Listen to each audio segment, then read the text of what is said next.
Hello po guys. Continuation po. Pasensya na po kayo, naaaliw ako dito, pati yung background ko pag mumukha ko pa rin. Anyway, seryoso na guys. To God be the glory po ulit. God bless us all. And hari nawa po malusog pa rin ng bawat isa sa atin. Bear with me po guys. Pagtyagaan niyo pong tapusin ang bawat part ng content ko na to. Pasensya na po kayo, pinaliit ko tong pinaliit ko tong pagmumukha ko dito. Yung nagsasalita. Alam niyo naman po ako, mahilig ako sa mga sa mga cute na filter. Kumusta po tayo guys? Continuation po. Pagpasalamat po natin sa ating creator na sa kanyang bugtong na anak na nakakapagtuloy-tuloy pa rin po tayong magkita-kita sa mga ginagamit nating platform. Kahit papano, marami pa rin pong malusog sa bawat isa sa atin, pati ang ating mga pamilya. Let's stay being grateful sa mga good opportunities, good chances na pinapahiram pa talaga sa atin ng ating Panginoon. Kasi kung hindi na po niya tayo pahihiramin, hindi na po tayo magkikita-kita, baka wala na po ako. Well, anyway, bago po ako siguro bawian ng Panginoon ng buhay, magpaparamdam pa po muna ako sa inyo, parang magpapaalam. Amen. Pero sana naman po wag muna ngayon. Wag muna ngayong mga panahon na to.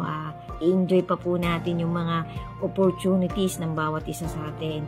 Sana po pangarap ko din po guys, isa din po ako sa nangangarap na sana hindi lang ganito, hindi lang pang-spiritual ang kaya kong ibigay sa kapwa ko. Lalo na sa mga beloved families ko. Na sana makapagpangiti ako in some other things. Like material things na halimbawa gusto ng isa kong kapatid na magkaroon siya ng isang 1 week na bakasyon sa Boracay, sagot ko ang gastos, yung mga something like that guys. So kaya gusto ng kapatid kong makapunta sa kahit man lang sa Hong Kong, masagot ko man lang yung pamasahe niya, balikan, tapos yung pang-stay niya ng mga 3 araw sa isang magandang hotel. Yan po, isa po yan sa mga pinapangarap ko. Sana po mapagbigyan din ako ng Panginoon. Sana nga din po maiwanan ko ng maayos na kalagayan ng ang mga taong importante sa buhay ko, lalo na po yung mga anak at apo ko. Yung po, lahat naman po tayo may mga pangarap na ganyan Pero ang Panginoon po mapagmalasakit sa ating lahat. Kapagka po alam ng ating Panginoon na hindi naman masama ang wini-wish natin, na malinis naman ang intensyon ng puso at kaluluwa natin, pagbibigyan po niya tayo. Kahit man lang maiksing panahon, sabi nga po malapit nang mangyari yung, kasi pag nangyari po ito po maano lang, konting pahapyaw ulit na throwback. Na, kasi actually every now and then naman guys, sa bawat part ko, seldomly, frequently, kahit paano, yung mga ilang part ng mga season kong ganito, nagpapahapyaw po ako ng tinotroba ko po yung talagang pagkakasunod-sunod. Kung napapansin nyo po, isinisingit ko po yung pagkakasunod-sunod ng mangyayaring harpacho talaga. Kasi ang pinaka-immediate po talagang mangyayari guys, yung harpacho.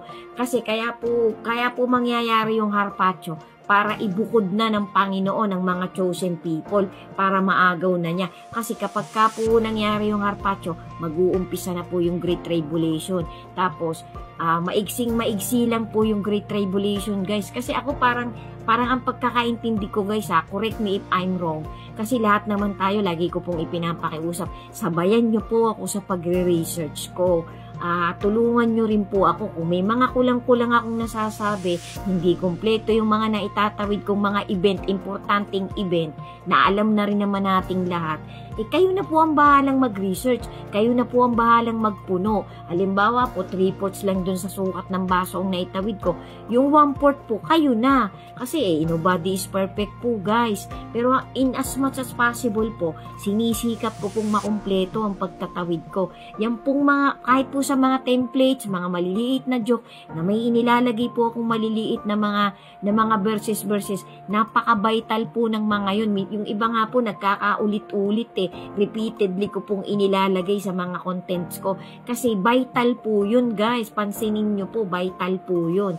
Ibig sabihin, lagi ko rin pong every now and then, nire-remind ko sa mga viewers na nanonood ng content ko, na basahin mo to, parang makulit ako na basahin mo to, kasi magiging matinding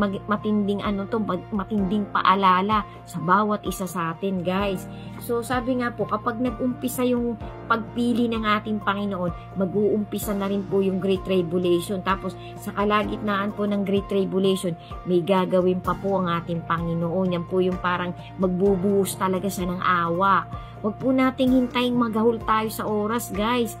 Ngayon, sabi ko nga po, pinaplano ko pong i-reposted yung mga ginawa kong siyam yata yan o 8 part na tungkol nga po talaga detalyado sa mangyayaring Harpacho. Well anyway, alam ko naman po nagre-research tayong lahat sisikapin ko pong mai-upload ko ulit yun. Pero kumbaga sa naidadagdag ko naman po every now and then naisisingit ko po yung mga sequel talaga ng mangyayaring yan kasi sabi nga po yung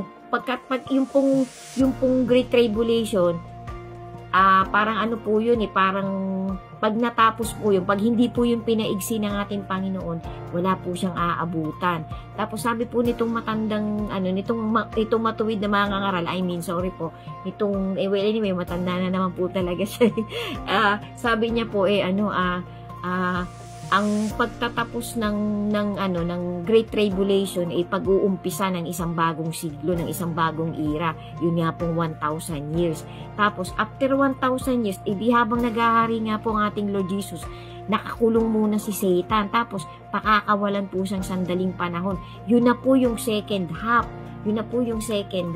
Kasi akong pagkaintindi ko po habang nangyayari talaga yung matinding Great Tribulation, parang nanonood lang po sa atin ng ating Panginoon Talagang ibubuhos po ng Panginoon yung 7 cups, 7 seals, 7 trumpet. Kapag ka po yun nandito na talaga sa lupa, iba na po, marami pong chaos na mangyayari. Sabi nga po, masasamang Panginoon. Tapos, pag hindi nga daw po pinaigsi yun, kasi ang pagkakaintindi ko po dun sa pinaka-climax ng Great Tribulation, yung pong second half, kasi 7 years nga daw po mangyayari yan kasi nga po pinaliwanag yan ng mga scholars na talagang pinag-aralan nila yung mga ultimong mga Hebrews word na nandyan talaga sa malalalim na context ng love letter ng ating Panginoon sa humanity. Na-compute po nila. Well anyway, tanggapin po nating 7 years. Yung pong 3 and a half, yun po yung talagang marami na ding mga nangyayaring kakaiba. Tapos yung another 3 and a half, yun po yung matindi, yun po yung, kumbaga sa yun po yung kagimbal-gimbal. Kaya be ready po talaga tayo. Kasi sabi po nung matuwid na mga ngaral, may maiiwan din po dito na mga chosen. Pero kapag naiwan ka dito, kumbaga sa may partida ka na. May kumbaga sa may kapit ka na kumbaga sa survival ka talaga kasi napili ka din. Kaya lang nandito ka tapos yung mga naagaw po na patay ka man o buhay, kasi pag nangyari po yung rapture, ultimong yung mga patay po mabubuhay, kasi yung iba pong mga natutulog chosen din po. Itatago po yun ng ating Panginoon, may pagtataguan daw po. Parang intindi ko po, parang may training tapos parang mga warrior kasi nga po yung mga chosen po kasama po yun sa 1,000 years na paghahari ng ating Panginoon. Meron din po tayong mga duties na gagawin. Pangarapin po natin ng pangarapin, i-manifest po natin ng i-manifest. Nakasama tayong lahat dun sa mga kukunin pag nangyari yung Harpacho, yung aagawin. Naku guys, ano ba yan? Parang naging real talk. So ito nga po, sundan nyo po guys, sundan nyo po. So sabi po nitong pastor na to, naglagay po siya ng mga pagkakasunod-sunod na kumbaga sa inexplain daw po ni John dito sa mga verses na babanggitin ko, yung talagang parang magiging giya mo din, magiging parang parang tawag dito, guidance dito sa mangyayaring mga kakaiba nga po. Sabi po nung John explains, nung pastor na to, John explains the gateway to number 1 John 1 verse 4, freedom. Gateway to freedom, sabi po nitong pastor na to.